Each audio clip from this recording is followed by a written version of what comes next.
শুভ সকাল বন্ধুরা, এখন বাজতে চলছে 7টা।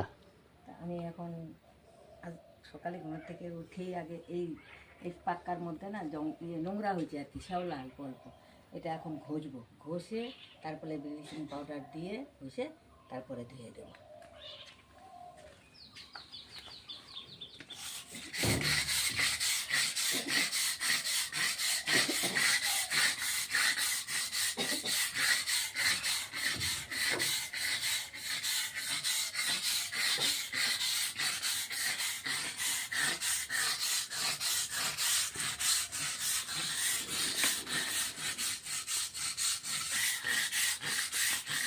আজকে ওয়েদারটাও ভালো আছে, রৌদ্র উঠবে।